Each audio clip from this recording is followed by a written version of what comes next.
Imagine buying an R-Vee at full price, then watching thousands of dollars vanish because of a recall you never saw coming. It is recalling nearly 3 million. That's exactly what's happening to Forest River owners right now. Recalls are stacking up, models are getting flagged, and the financial fallout is spreading fast. In this video, we're exposing why these Forest River models keep failing, how the recall crisis snowballed, and what it means for your money. The recall surge they could not hide. The first signs of trouble surfaced when a quiet notice appeared in the federal recall database. One recall identification number linked to a wiring harness overheating issue. Then another, then a flood of them. Forest River units were piling up on the National Highway Traffic Safety Administration list, faster than many major automakers. And every new entry pushed owners deeper into financial trouble. These were not minor fixes. Overheated wiring can trigger outages, component failures, and in the worst cases, real fire risk. Once this pattern became public, values on affected R-Vees dropped almost immediately. The frustration came from how long this wave had been building behind the scenes. Service technicians had logged early warnings years before the recall surge. Yet the same issue appeared across multiple models and production runs. Owners who paid full price watched their rigs lose value simply because the manufacturer failed to correct a problem that was clearly repeating. Federal data does not lie.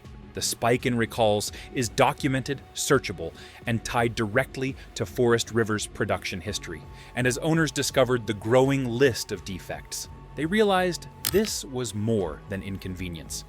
It was a hit to their wallets no one prepared them for. But depreciation from a recall is only the beginning. The market reaction hits even harder. Failures that tank Resale overnight.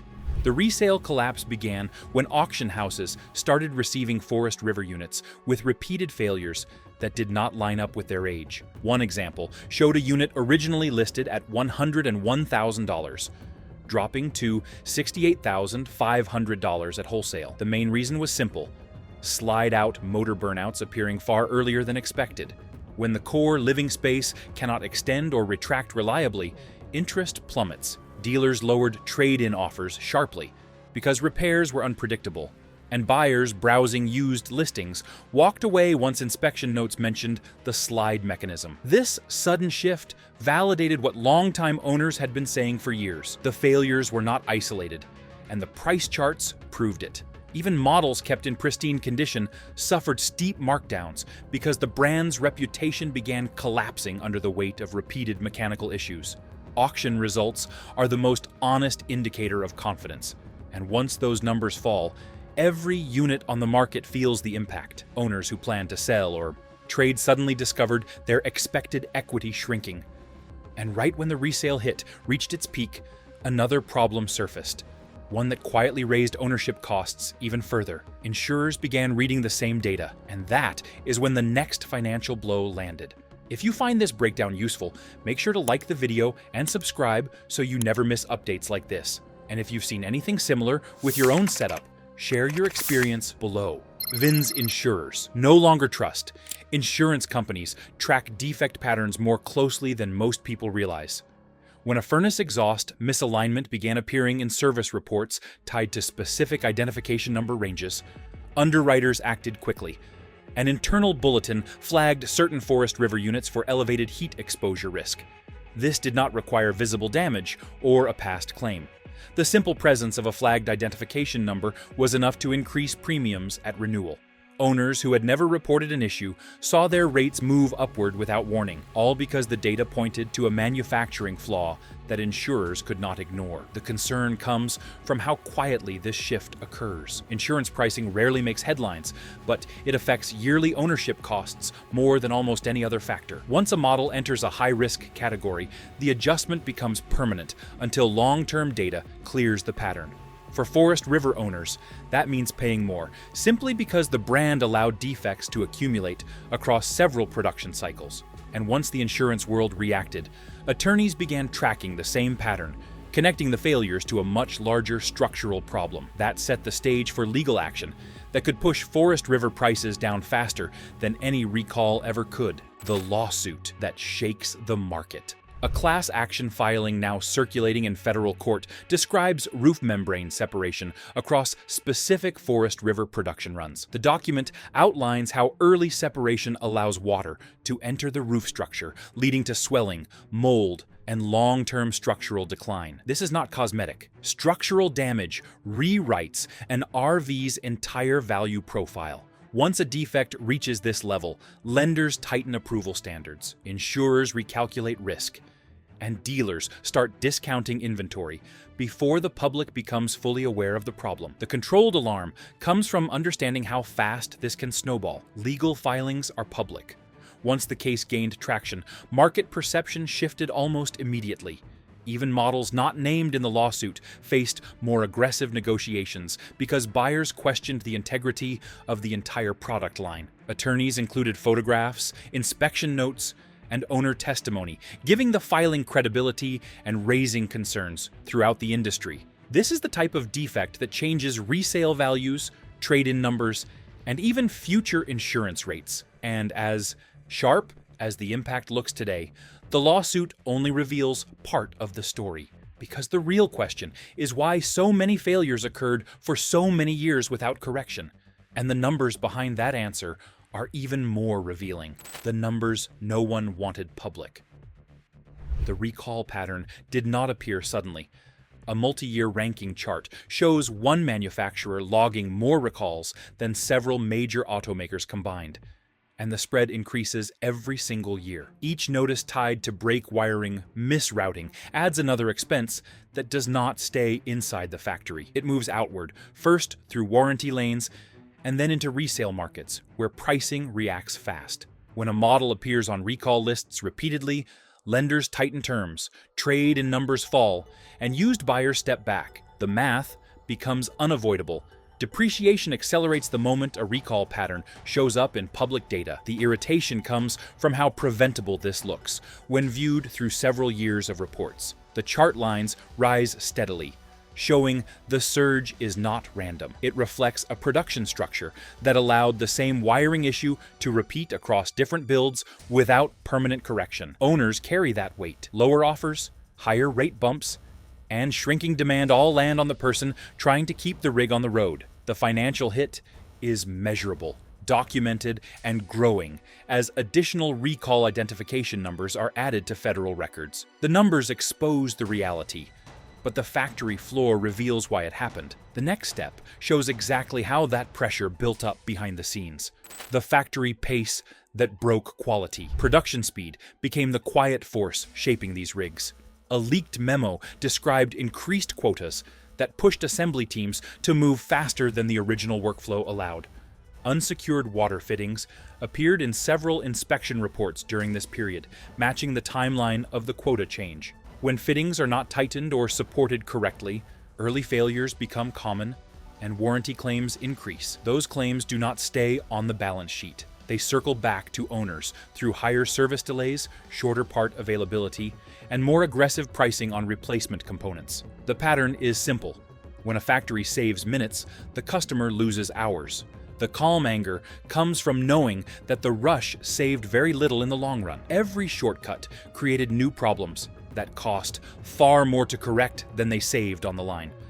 The leaked memo shows the pressure clearly, and the repairs show the results. Owners expected dependable build quality, not consequences of a schedule that outpaced the materials. The expense does not end with a simple fix. It grows across several seasons of wear, and when those rushed parts fail at the wrong moment, the cost becomes more than inconvenience. That loss becomes unavoidable over time. That becomes even clearer when you look at what new owners are paying out of pocket. Early failures owners should never see. New owners often learn the hard way that certain repairs arrive far sooner than expected.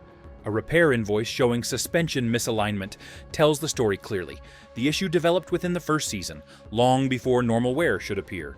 Misalignment forces uneven stress across the frame and tires, raising the chance of early failure and increasing operating costs. When shops document a defect this early, it removes any doubt about responsibility. The repair totals climb quickly, and the owner ends up covering expenses that should never appear on a recently purchased rig. The validation comes from seeing invoices from different regions displaying the same fault, entered within similar timeframes. The pattern shows the design or assembly process allowed the misalignment to appear across multiple builds. This is not about a single unlucky unit. It is about a structural oversight that found its way into everyday use, leaving owners with bills they did not budget for. Even after the repair, long-term wear may accelerate. The suspension has already carried unnecessary strain. The financial pressure grows quietly. And even so, called free fixes do not erase the hours lost waiting for service or the added cost of traveling to qualified shops today. And that leads directly into the hidden costs behind so-called free repairs. The true cost of free repairs. Free repairs often sound reassuring, but the reality looks different once the process begins. A dealership backlog report shows service queues stretching for weeks, driven by parts shortages and high recall volumes. Owners traveling long distances for required work face hotel bills, missed time commitments, and extra fuel costs. These expenses rarely receive reimbursement, even when the defect traces back to tank strap separation documented in earlier service campaigns. The frustration grows when the repair visit consumes several days instead of a single appointment. Each delay adds financial pressure, turning a free repair into a costly interruption. Travel miles accumulate quickly, and schedules collapse around unpredictable service timelines. Parts delays compound the situation. When a shop cannot complete the repair due to missing components, the owner must return again, repeating the cycle of travel, lodging, and lost time. The grounded frustration comes from knowing the repair itself may be free, yet every step surrounding it carries a measurable cost. These burdens fall squarely on the individual maintaining the rig, not the factory that caused the issue. As these patterns spread across more units, the cumulative expense becomes significant. And this is exactly the moment regulators begin paying closer attention. Now, and the response that follows reshapes the entire market. Regulators move, prices shift. The first major shift came when federal regulators published updated findings tied to propane regulator hazards. Transport Canada documentation outlined a pattern of failures showing elevated pressure irregularities across several production runs. Once that document reached public databases, compliance requirements changed immediately. Manufacturers facing repeated citations do not simply pay fines. They revise designs, source new components, and slow production to meet updated standards. Those adjustments increase costs, and those costs eventually appear in sticker prices or dealer markups. The market reacts quickly when regulators document a trend severe enough to require formal corrective action. The measured warning is simple. Regulatory pressure changes pricing. When compliance expenses rise, retail numbers follow.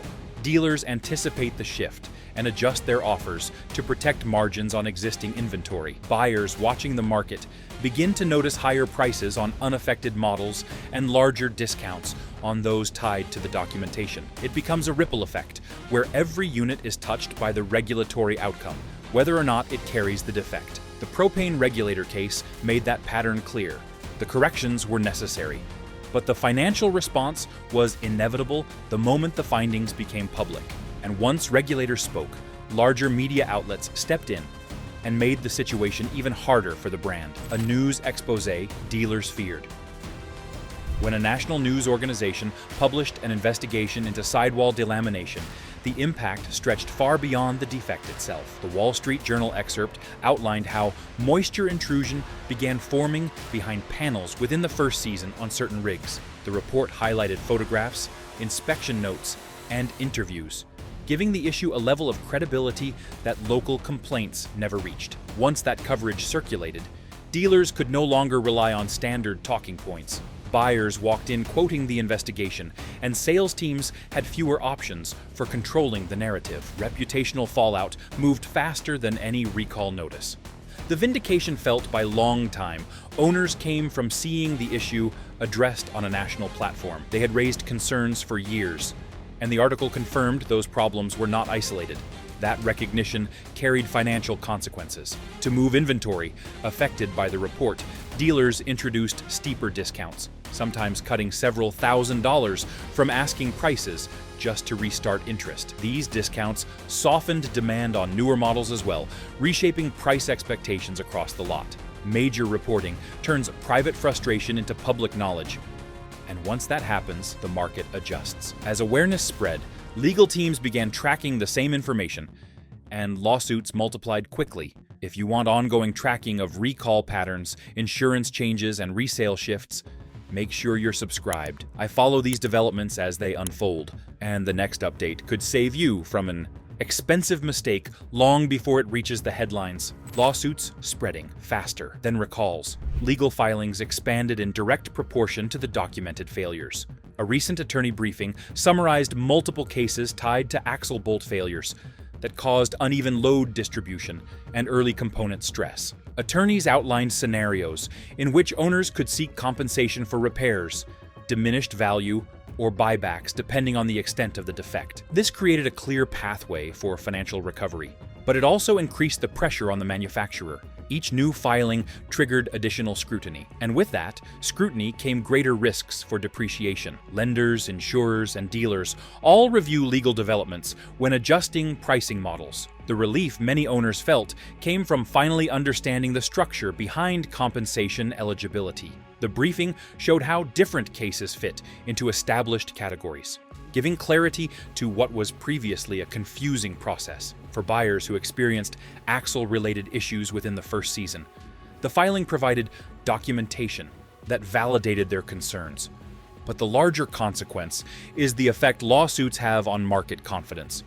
Once the legal record expands, buyers hesitate, dealers react, prices shift. And before the lawsuits gained traction, many families had already carried the costs alone. Their experiences show the financial reality long before the paperwork caught up. Families paying before help arrives. Emergency repair stories arrived long before defect notices. One roadside repair bill showed a significant charge tied to water intrusion through a slide gasket, a failure that occurred during a routine trip. The owner had no warning, no prior recall, and limited options on the highway. Water intrusion can compromise structural panels, flooring, and insulation, and the damage spreads quickly if not corrected immediately. The repair cost exceeded expectations, and the family paid out of pocket because no warranty coverage applied at the time. This scenario repeated across several regions, each with similar totals and similar explanations. The sympathy here is measured, not dramatic. Families planned trips, only to face sudden expenses that overwhelmed their budgets. The financial weight of unplanned repairs stretched into later seasons, as lingering damage demanded additional work. These bills reveal the true cost of defects that escape early detection.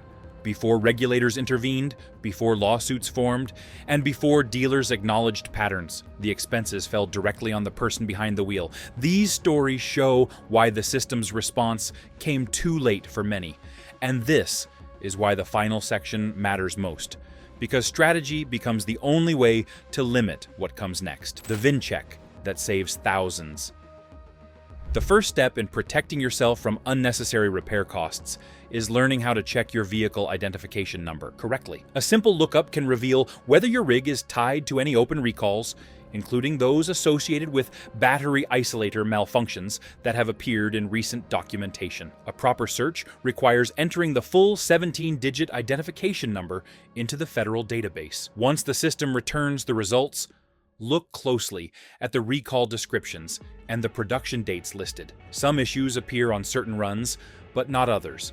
And the difference can mean the difference between a simple fix and a 4-figure repair bill that catches you off guard. Seeing an example lookup makes the process straightforward. The fields show the model year, recall identification number, and whether a repair has been completed. The relief comes from realizing this takes only minutes and can save large expenses down the road.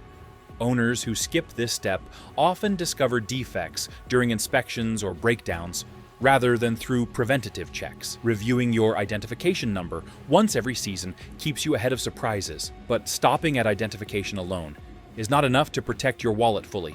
The next step gives you the leverage most people overlook: documentation that wins claims. Written documentation is often the deciding factor in whether a refund or repair claim is approved. An accepted claim screenshot shows exactly how detailed notes influence outcomes. When a cracked plumbing manifold appeared on an early service appointment, the technician's notes, photographs, and timestamps formed a clear record of the defect. That record reduced any debate over responsibility. Documentation does not have to be complicated, it simply needs to be complete. That means saving every estimate, every receipt, every email, and every photograph that shows when and how the problem appeared. Pride comes from knowing documentation puts control back in your hands. Claims often fail due to missing details, but organized notes, timelines, and communication strengthen your position. This approach has secured refunds and replacements during heavy claim periods. Still, documentation is only half the battle. You must also understand your rights. That brings us to the rules most people never realize they can use. Rights you can actually use. A Lemon Law excerpt outlines the key protections available when a defect substantially impairs use, value, or safety. During the current recall cycle, these rules become more important than ever. Door latch failures, documented in several units, demonstrate how a seemingly small issue can qualify if it prevents normal operation or creates a safety concern. Refunds, replacements, or repair reimbursements become possible when the issue persists, despite multiple repair attempts, or when the vehicle spends an extended period out of service due to documented defects.